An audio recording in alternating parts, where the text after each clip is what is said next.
안교 교과해설 방송을 시작하겠습니다. 오늘은 제8과 신약에 나타난 소망이라는 제목입니다.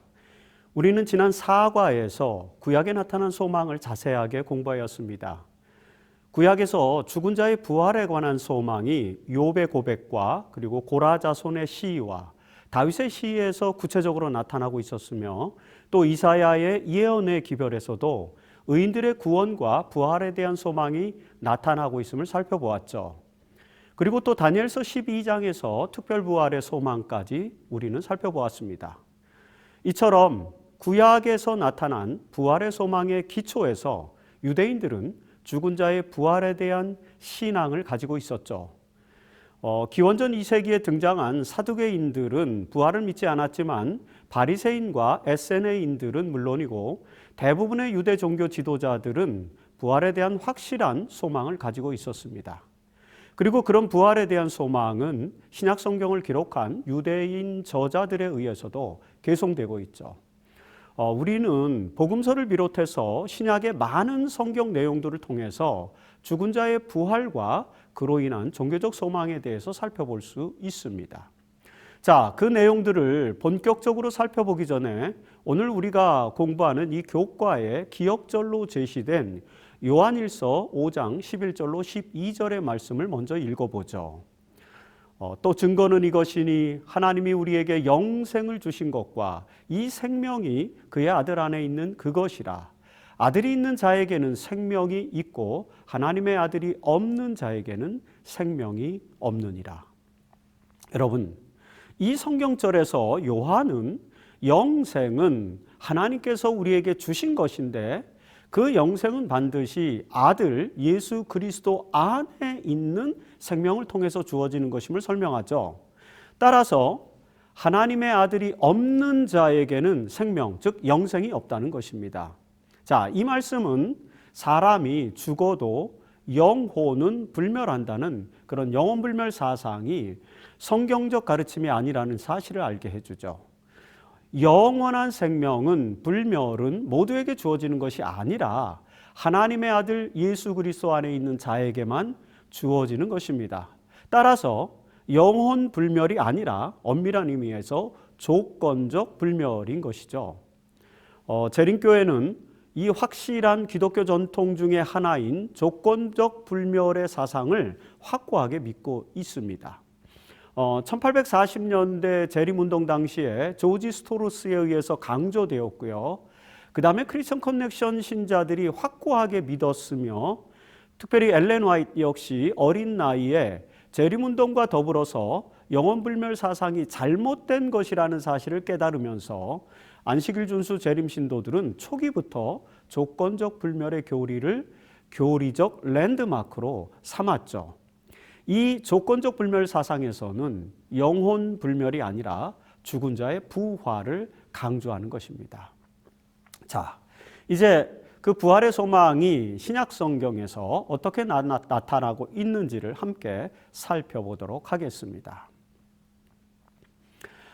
죽음을 없어짐, 떠남이 아니라 없어짐으로 이해하는 그런 세계관을 가지게 되면 삶의 의미와 소망을 추구하는 것이 어려워질 수 있습니다. 인간의 탄생과 삶과 죽음이 어떤 의미와 목적을 가진 것이 아니라면 우리는 어떻게 이 세상에서 삶의 의미를 찾을 수 있을까요? 그것은 쉽지 않습니다. 여러분 보세요. 불교의 가르침에서 인간의 삶의 현장은 고해, 즉 고난의 바다라고 설명하죠. 따라서 이 생에서의 삶은 늘 고난의 연속입니다. 불교는 그것이 인간의 집착과 욕망에서 기인한 것이기 때문에 그 집착을 버리고 욕망을 무화시키면 도에 이르게 된다라고 가르치죠. 일명 고집멸도 사상입니다.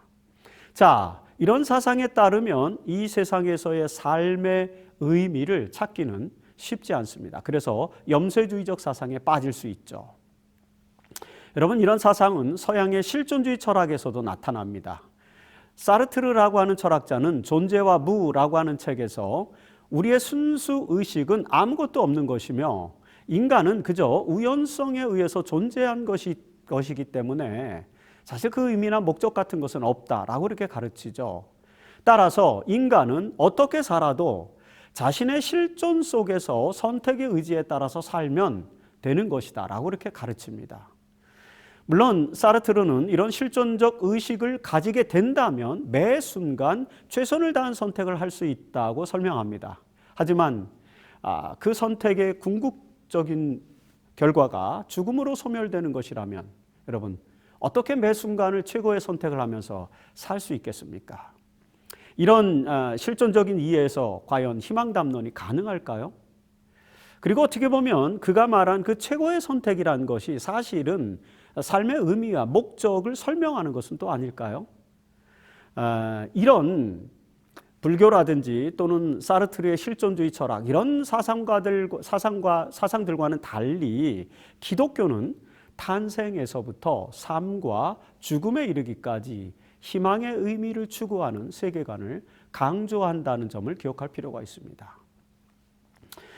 기독교는 이런 존재와 무의 체계가 아닌 삶의 의미와 목적의 체계 속에서 인생을 설명하죠.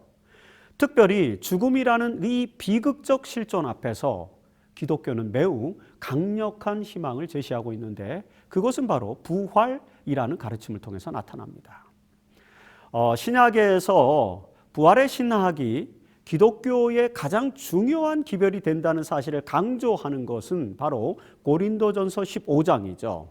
일명 부활의 장으로 알려진 이 내용에서 사도 바울은 부활이야말로 기독교 신앙의 정수이자 궁극적 소망의 내용이라는 사실을 강조합니다.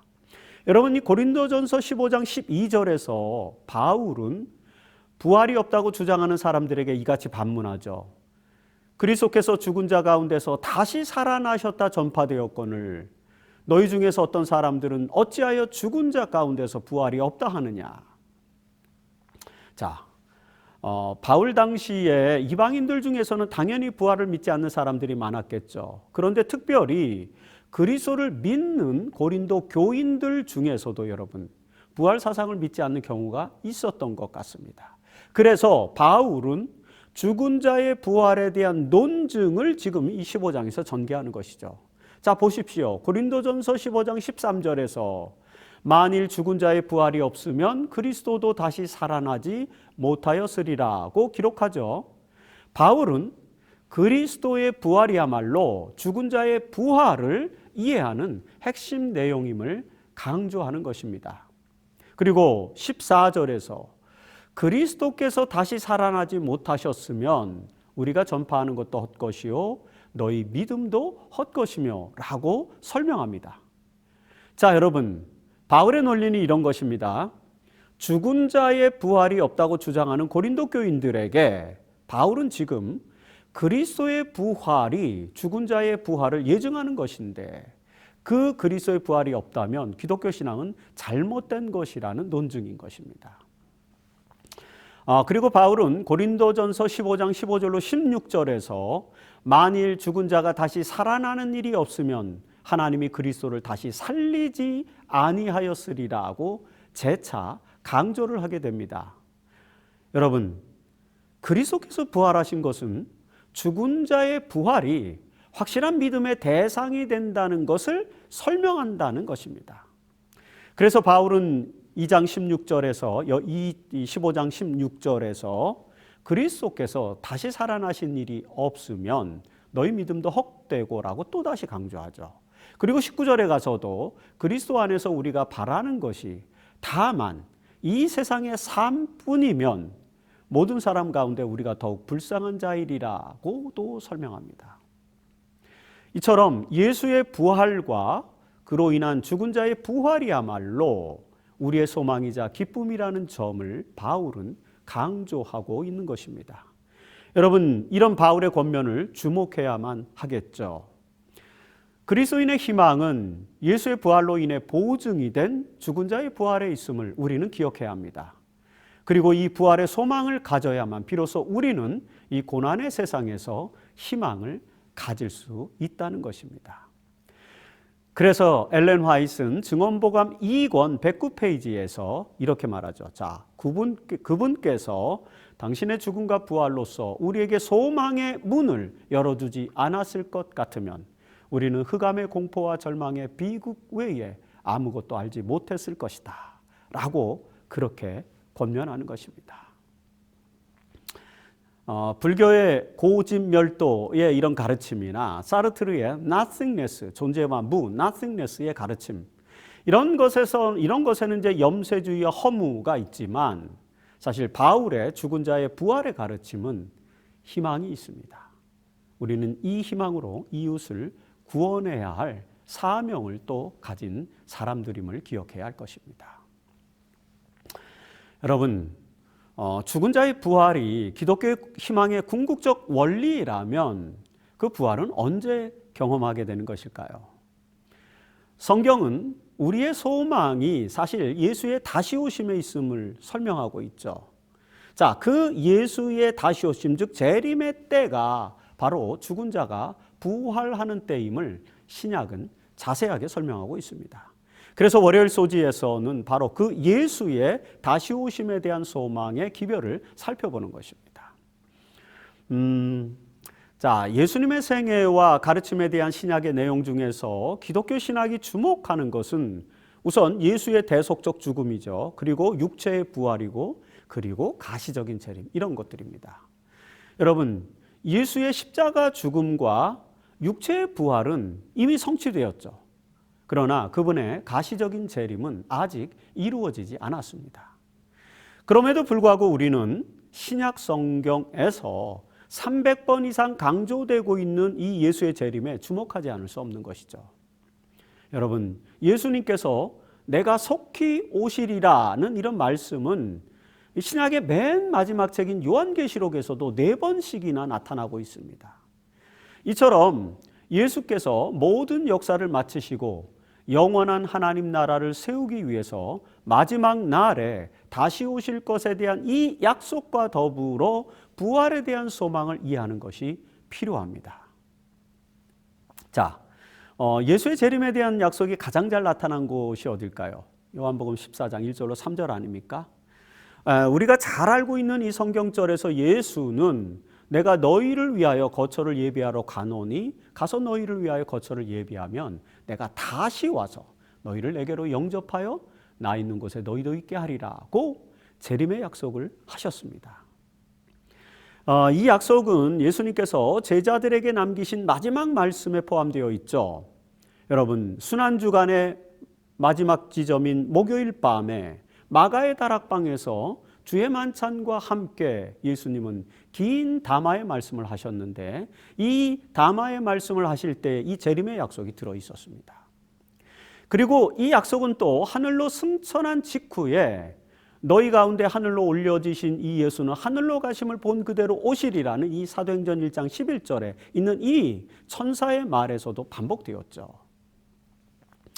예수께서 다시 오시겠다는 이 약속의 말씀은 제자들의 신앙에서 매우 중요한 요소였습니다. 그들은 곧 다시 오실 예수 그리스도의 재림을 고대하였습니다. 그러나 제자들의 생각보다 예수의 재림은 많이 지연되었죠. 초기 교회의 예수의 제자들은 곧 다시 오실 예수의 재림을 고대하면서 그 기별을 가르쳤는데요. 그 약속이 그들 당대에 이루어지지 않은 것입니다. 그래서 많은 사람들은 예수의 다시 오심을 기다리는 제자들을 조롱하기까지 하였죠. 그것이 베드로후서에 나타납니다. 자, 베드로후서 3장 3절로 4절에 보면 말세에 조롱하는 자들이 와서 이르되 주께서 강림하신다는 약속이 어디 있느냐? 조상들이 잔 후로부터 만물은 처음 창조될 때와 같이 그냥 있다 라고 그렇게 말하였죠. 여러분, 제자들은 이런 조롱과 비난을 견뎌야만 하였습니다. 그렇다면 왜 예수께서 다시 오시겠다는 이 약속은 지연되는 것일까요? 사실 이 질문에 대한 답을 찾는 것은 제자들의 몫이기도 했습니다. 그래서 베드로는 이렇게 설명하죠. 베드로후서 3장 9절에서 주의 약속은 어떤 이들이 더디다고 생각하는 것 같이 더딘 것이 아니라 오직 주께서는 너희를 대하여 오래 참으사 아무도 멸망하지 않고 다 회개하기에 이르기를 원하시느니라고 말씀하십니다. 제자들은 여러분 재림의 지연의 문제를 이런 방식으로 해결하였다는 것입니다. 그리고 사실 이런 이해의 방식은 우리에게도 동일하게 적용될 수 있겠죠. 여러분 사실 예수님의 재림이 지연될 것에 대한 이 내용은 성경의 텍스트에서 어느 정도 또 암시되어 있는 그런 내용이기도 합니다. 재림을 강조하는 마태복음 24장과 그리고 또 마태복음 25장의 내용들을 보면요, 주인이 더디 올 것이라는 암시가 들어있는 비유들이 나타납니다. 자, 보실까요? 마태복음 24장 48절에 보면은요, 만일 그 악한 종이 마음에 생각하기를 주인이 더디 오리라 하여 동료들을 때리며 먹고 마시게 되면 생각하지 않은 날에 그 종의 주인이 이르러 올 것이다 라고 이렇게 설명되어 있습니다. 자, 여기 보면 주인이 더디 올 수도 있음을 암시하는 내용, 이 종들이 더디 온다라고 생각하고 있다라는 그런 암시를 보지 않습니까? 마태복음 25장 5절에서도 여러분 신랑이 더디 오므로 다 졸며 잘세, 열처녀가 신랑이 더디 오기 때문에 다 졸며 잤다고 그런 표현이 있습니다. 이런 표현에서도 우리는 신랑이신 예수의 재림이 지연될 수도 있다는 암시를 또 보게 되는 것입니다. 그리고 마태복음 25장 19절 이 달란트의 비유에서도 오랜 후에 그 종들의 주인이 돌아와 그들과 결산할세 라는 표현이 등장하죠. 자, 여기서도 주인은 오랜 후에 돌아오게 됩니다. 이처럼 예수의 재림과 관련된 예화에서 예수님의 재림의 지연에 대한 모티프를 우리는 생각해 볼 수 있습니다. 우리는 지금 바로 그런 재림의 지연의 시기를 살아가고 있는 것입니다. 자, 이런 시기를 사는 우리들에게 필요한 것이 무엇일까요? 그것은 인내를 가지고 기다리는 것이죠. 베드로는 베드로후서 3장 8절에서 주께는 하루가 1000년 같고 1000년이 하루 같다는 이 한 가지를 잊지 말라고 권면합니다. 여러분, 하나님의 시간은 우리의 시간과 다릅니다. 우리는 하나님의 시간 속에서 그분의 약속을 기다려야 합니다. 그리고 그 기다림의 자세라는 것은 바로 마태복음에서 이야기하는 것처럼 열처녀의 비유, 그리고 달란트의 비유, 양과 염소의 비유에서 나타나는 것처럼 매 순간 최선을 다해서 하나님 나라를 위해 봉사하고 헌신하는 것이라고 이야기하고 있죠. 그런 방식으로 예수의 재림을 기다릴 때 그것이 우리에게 진정한 소망이 될 것이고, 또 그때에 우리가 다 부활하여 영원한 생명을 얻게 되는 것입니다. 예수께서 우리의 영원한 생명이 되신다는 말씀은 신약의 많은 곳에서 발견할 수 있습니다. 그 중에서도 요한복음에 등장하는 이 생명의 떡 담화는 우리에게 영원한 생명에 대한 소망을 가장 확실하게 또 이해하게 해주죠. 화요일 소지는 바로 이 내용과 관련된 것입니다. 자, 여러분, 여기 이 생명의 떡 담화는 사실 요한복음 6장에 기록되어 있죠. 요한복음은요, 공관복음서에서 기록되지 않은 기적들만 기록하고 있는 것이 특징입니다. 그러나 요한복음 6장에서 단 한 가지 예외적인 기록이 있는데 그것이 바로 오병이어의 기적입니다. 사복음서에 다 나타나는 유일한 기적이죠. 자, 요한은 이 오병이어의 기적을 기록한 후에 곧바로 이 생명의 떡 담화를 기록하고 있습니다.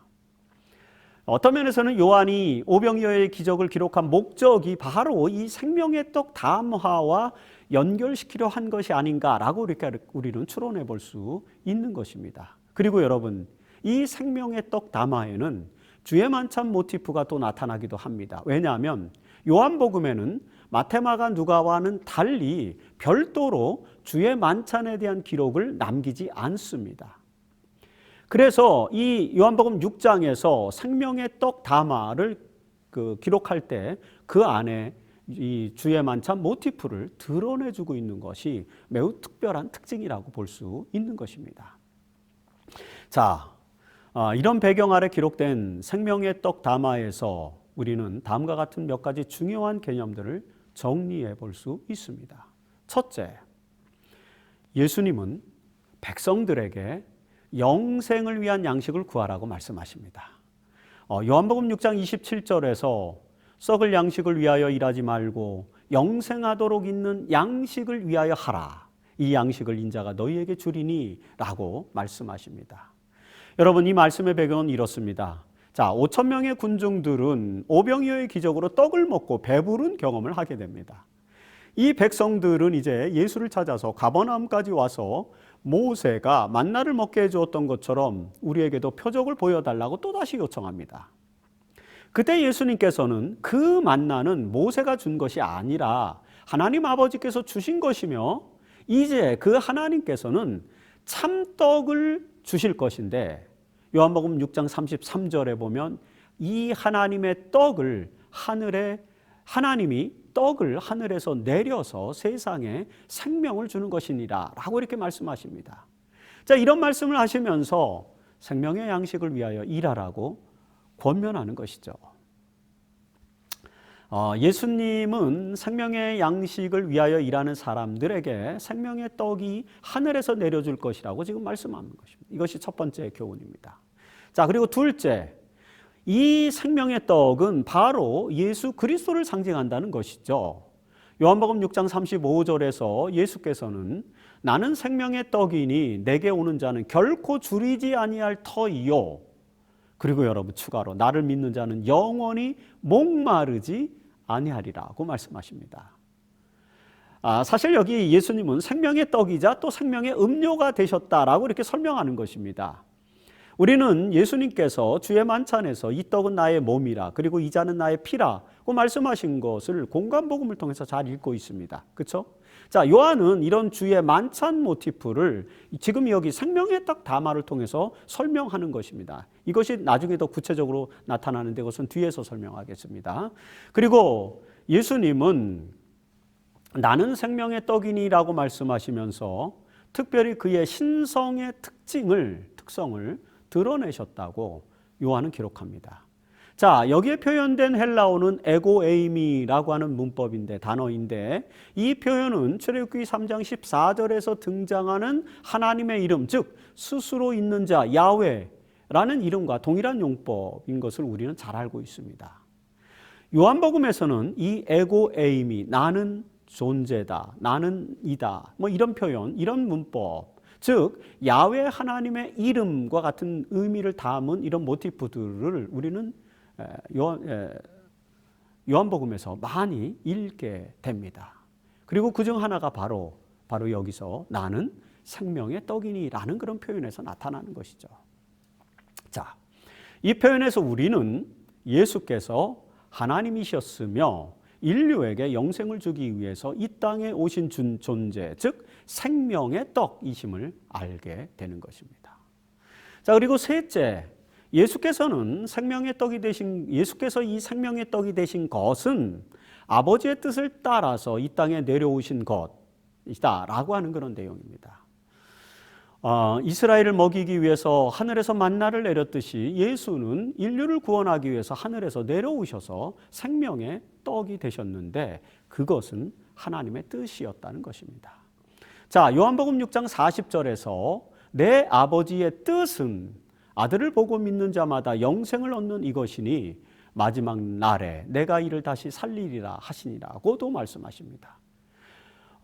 예수께서 하늘에서 이 땅에 내려오신 것은 하나님의 뜻이었고 그 구체적인 뜻은 바로 예수를 믿는 자에게 영생을 주시고자 하심이었는데 그 영생을 주시는 방법은 마지막 날에 죽음에서 다시 살리시는, 즉 부활시키는 것이었다라는 그런 말씀이 있죠. 자, 이런 말씀을 통해서 예수님은 죽은 자의 부활에 대한 소망을 지금 설명하고 있는 것입니다. 여러분, 이런 말씀은 44절에도 등장하고 54절에서도 등장하죠. 세 번씩이나 이렇게 나타납니다. 요한복음 6장 54절에서는 내 살을 먹고 내 피를 마시는 자는 영생을 가졌고 마지막 날에 내가 그를 다시 살리리니라고 말씀하시지 않습니까? 자, 이처럼 요한복음 6장 53절로 58절에서는 매우 구체적으로 주의 만찬, 즉 성만찬 모티프가 드러나는 것입니다. 요한복음 6장 55절에서 생명의 떡 담화를 하면서 내 살은 참된 양식이요 내 피는 참된 음료로다 라고 또 이렇게 말씀하시는데, 이런 말씀에서 우리는 이것이 바로 주의 만찬 모티프다라는 것을 알게 되는 것입니다. 아무튼 예수의 희생을 받아서 감사하는 사람들은 생명의 떡이신 예수를 통해서 영생을 가지게 되는데, 그 영생은 마지막 날에 죽음에서 부활함으로써 살아남으로써 누리게 된다는 것이 바로 이 요한복음 6장의 말씀의 요지가 되는 것입니다.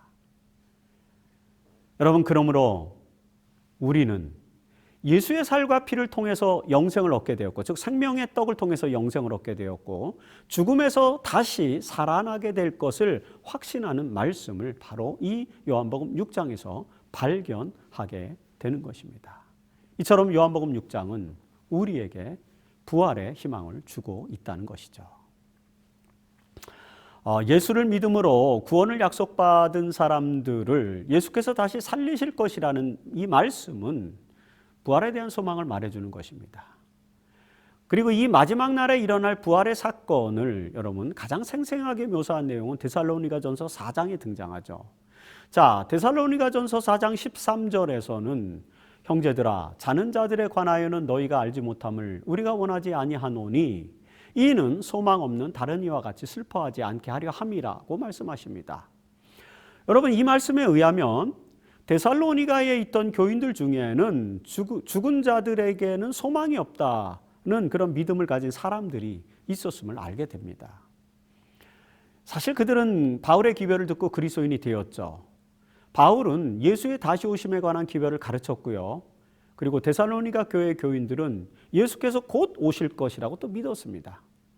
그러나 시간이 흐르면서 이 믿음을 가진 사람들 중에서 죽는 사람들이 생겨나게 된 것입니다. 그러자 저들은 그 죽은 자들은 예수의 영광스러운 재림에 참여하지 못하게 되었다고 생각하면서 오직 살아있는 자들만이 예수의 재림을 맞이할 수 있을 거라고 생각했다는 것입니다.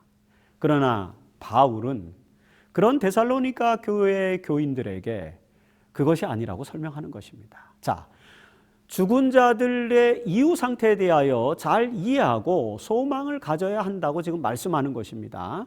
그러면서 예수의 부활과 우리의 부활에 대하여 같이 설명하죠. 그것이 데살로니가 전서 4장 14절에 나타납니다.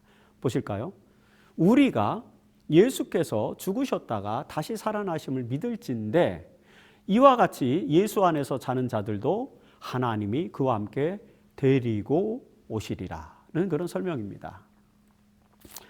여러분, 이 말씀은 텍스트상으로만 보면 다소 해석학상의 오해가 있을 수 있습니다. 자, 문자적으로만 보면 예수께서 오실 때에 예수 안에서 자는 자들도 함께 데리고 오시리라고 이렇게 읽을 수 있죠. 죽음 후에 불멸의 존재로 하늘에 간 영혼들을 하나님께서 데리고 오신다라고 이렇게 읽을 수도 있다는 것입니다. 그래서 영혼불멸 사상을 믿는 사람들은 이 구절을 그렇게 읽습니다. 그러나 여러분, 이 표현은 하나님께서 죽은 자들을 부활시키셔서 그들을 인도하실 것이다 라는 그런 의미로 쓰여진 표현입니다. 왜냐하면 이런 내용은 15절과 16절에서 계속되지 않습니까? 계속 연결되지 않습니까?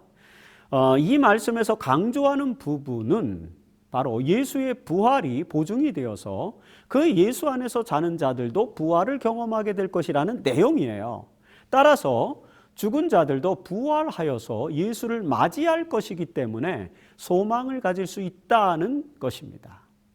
특별히 이 죽은 자의 부활은 예수께서 재림하실 때 일어나는 것이며 그때까지는 살아남은 자들이나 또는 죽은 자들이나 다 주님 안에서 그 부활에 그리고 영광에 참여할 것이다 라는 그런 말씀입니다.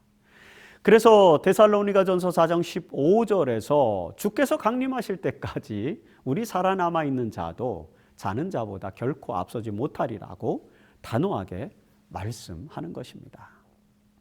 그렇다면 여러분, 죽은 자들이 어떻게 부활하게 될까요? 자, 데살로니가전서 4장 16절은 이 장면을 생생하게 이렇게 예언하고 있습니다. 주께서 호령과 천사장의 소리와 하나님의 나팔 소리로 친히 하늘로부터 강림하시리니 그리스도 안에서 죽은 자들이 먼저 일어나고 그 후에 우리 살아남은 자들도 그들과 함께 구름 속으로 끌어올려 공중에서 주를 영접하게 하시리니. 이 말씀은 예수의 재림의 장면을 설명하는 가장 유명한 말씀 중에 하나죠. 자, 예수께서 재림하실 때에 하나님의 나팔 소리가 울려 퍼지면서 하늘로부터 강림하십니다. 자, 그 강림의 때에 그리스도 안에서 죽은 자들이 먼저 부활합니다. 죽은 자의 부활이 먼저 있게 될 것이죠. 저들은 부활하여 하나님의 나팔 소리와 함께 강림하시는 그리스도의 모습을 보게 됩니다. 그리고 그 후에 살아남은 자들도 부활한 자들과 함께 구름 속으로 끌어올려 공중에서 주를 영접하게 된다는 것이죠. 이 생생한 기록은 그리스도의 재림과 죽은 자들의 부활이라는 매우 구체적인 그림을 우리에게 보여주고 있는 것입니다. 여러분, 계시록 1장 7절에서도 자, 볼지어다 그가 구름을 타고 오시리라. 각 사람의 눈이 그를 보겠고 그를 찌른 자들도 볼 것이요 라고 예수의 재림의 장면이 묘사되어 있지 않습니까? 예수님께서 하나님의 나팔 소리와 함께 구름을 타고 오실 때에 부활한 사람들과 살아남은 사람들이 예수의 강림의 장면을 보게 되는 것다는 것입니다. 물론 여기에서는 예수를 찌른 자들도 특별 부활을 통해서 그의 재림의 장면을 목격하게 될 것이다 라고 또 기록하고 있는 점도 우리가 주목해야 될 필요가 있는 것입니다. 이처럼 예수의 재림과 그리고 죽은 자의 부활은 신약에서 생생하게 연결되어 기록되고 있음을 우리는 알게 되는 것이죠. 특별히 예수님께서 재림하시는 마지막 날에 일어나는 이 부활 사건과 관련하여 바울은 그것을 무스테리온, 즉 신비한 지식이라고 이렇게 설명하고 있습니다. 여러분, 고린도전서 15장 51절에서 보라, 내가 너희에게 이제 비밀을 말한다 라고 이렇게 이제 아주 거창하게 지금 문장을 시작하지 않습니까? 이 문장을 통해서 부활의 장의 마지막 부분을 이제 장식하죠. 그런데 여기서 표현된 그 비밀, 무스테리온이라는 표현은 사실 신비한 지식으로 우리가 번역할 수 있는데, 이 신비한 지식은 뭐냐면은 이것입니다. 우리가 다 잠잘 것이 아니라 마지막 나팔의 순식간에 호련히 변화된다라는 것입니다. 여러분, 20세기에 유행하던 휴거론자들은 바로 이 말씀, 여기서 말하는 이 신비한 지식이 바로 휴거라고 이렇게 가르쳤죠. 이 휴거 사상은 19세기 초에 영국에서 존 다비라고 하는 사람이 세대주의 신학을 주창하면서 만들어진 사상이거든요. 자, 존 다비는 인류의 역사를 세대별로 나눈 후에 마지막 세대의 역사의 끝에 다니엘 9장에서 예언한 70일에가 있을 것이고, 그 70일에 마지막 7일에로 예언된 7년 기간 동안에 환란 기간이 있을 것이다 라고 이렇게 가르칩니다. 그리고 그 환란기의 중간에 3.5년이 지난 후에 휴거가 일어날 것이다 라고 이렇게 가르쳤어요. 이런 존 다비의 세대주의 사상에 기초해서 20세기 세대주의 종말론자들은 휴거 사상을 가르칩니다. 특별히 여기 데살로니가전서 4장 16절에 나타난 순식간에 호련히 변화되리니 라는 이 표현을 휴거, 렉처로 적용한 것입니다. 그러나 사실 이 표현은 그 다음에 기록된 내용들을 보게 되면요, 휴거를 말하는 것이 아니라 부활을 말하는 것임을 우리는 너무나도 잘 알 수 있죠. 자, 고린도전서 15장 52절에 보면 나팔 소리가 나매 죽은 자들이 썩지 아니할 것으로 다시 살아나고 우리도 변화되리라고 설명합니다. 이 표현은 데살로니가전서 4장 16절의 내용과 동일한 것이죠. 자, 주께서 강림하실 때에 죽은 자들이 먼저 일어나고 살아남은 자들도 그들과 함께 구름 속으로 끌어올려 공중에서 주를 영접하게 된다는 말씀이 지금 반복되는 것입니다. 여러분, 하나님의 나팔 소리에 죽은 자들이 썩지 아니할 몸으로 다시 살아난다는 이 말씀에서 우리는 부활의 생생한 장면을 보게 되는 것입니다. 그리고 살아있는 자들은 불멸의 몸으로 변화된다는 것이죠. 여기서 하나님의 나팔 소리와 예수 그리스도의 재림으로 인해서 부활과 변화가 일어날 것이라는 이 마지막 날의 장면, 그것이 생생하게 기록되고 있지 않습니까? 바로 이런 장면이 지금까지 우리가 구약과 신약에서 배워온, 구약과 신약이 가르쳐온 그런 모든 기독교의 희망, 즉 부활이 성취되는 그런 모습, 장면이라고 우리는 생각할 수 있게 되죠. 이 예수의 재림과 죽은 성도들의 부활과 살아남은 자들의 불멸의 변화는 사실 또 궁극적으로 사망의 문제를 해결하는 우주적인 사건으로 또 설명됩니다. 그래서 바울은 고린도전서 15장 54절에서 이 썩을 것이 썩지 아니함을 입고 이 죽을 것이 죽지 아니함을 입을 때에는 사망을 삼키고 이기리라고 기록된 말씀이 이루어지리라, 이렇게 설명하죠. 자, 여기서 사망을 삼키고 이기리라고 기록된 말씀, 이 말씀은 사실 이사야서 25장 8절을 인용한 말씀이거든요. 이사야는 이 이사야서 25장에서 만군의 여호와께서 연회를 베푸실 것인데 그때 사망을 영원히 멸하실 것이라고 이렇게 표현했습니다. 이사야 선지자는 사망이 영원히 멸망되는 날에 이는 여호와시라 우리가 그를 기다렸으니 우리는 그의 구원을 기뻐하며 즐거워하리라고 노래하였죠. 자, 그런데 바울도 이 고린도전서 15장 57절에서 똑같이 이 사망이 멸망될 것이며 우리 주 예수 그리스도로 말미암아 또 우리에게 승리를 주신 하나님께 감사한다라고 설명하고 노래를 하는 것입니다. 자, 이처럼 이사야의 말씀을 인용하면서 사망이 멸망하고 그 사망의 노예가 되었던 성도들은 부활하거나 불멸의 몸으로 변화되어 그리스도와 함께 구원의 승리를 얻게 될 것입니다. 이것이 바로 성경에 나타난 희망의 메시지인 것이죠. 여러분, 안교교과의 저자 이 알베르토 팀 박사는 예수의 재림과 성도들의 부활의 때에 천사들이 마태복음 24장 31절에 기록된 것처럼 그의 택하신 자들을 하늘 이 끝에서 저 끝까지 사방에서 모을 것이다 라는 점을 기록하죠. 그리고 그 후의 장면을 각시대 대쟁투 645페이지를 인용하면서 이렇게 정리합니다. 자, 천사들이 어머니들의 품에 아이들을 데려다 준다. 사망으로 오랫동안 헤어졌던 친구들이 다시 만나 다시는 헤어지지 않게 되며 그들은 함께 즐거운 노래를 부르면서 하나님의 도성으로 올라간다. 이 놀라운 희망의 말씀을 우리는 늘 기억하면서 기쁨과 즐거움으로 찬양하는 신앙의 삶을 살아야 할 것입니다. 이번 주에 우리는 신약에 나타난 소망의 말씀들을 살펴보았습니다. 하나님이 그의 아들을 통하여 우리에게 생명을 주심으로 우리가 영생의 소망을 가지게 되었다는 요한일서 5장 11절로 12절의 말씀에 기초해서 우리는 우리의 소망이 무엇인지를 공부하였습니다. 자, 고린도전서 15장 12절에서 우리는 그 이하에서 우리는 부활신앙이 기독교 희망의 근거가 된다는 것을 다시 한번 확인하였죠. 그리고 그 부활은 예수의 재림의 때에 이루어질 것이기 때문에 예수의 재림 또한 우리의 궁극적 희망이 되는데 그 재림이 지연되고는 있지만 반드시 성취될 것에 대한 믿음을 또 확인하였습니다. 그리고 이런 희망이 가능했던 것은 예수께서 생명의 떡으로 하늘에서 이 땅에 오셨기 때문에 우리가 그런 희망을 가질 수 있다는 것을 또 알게 되었죠.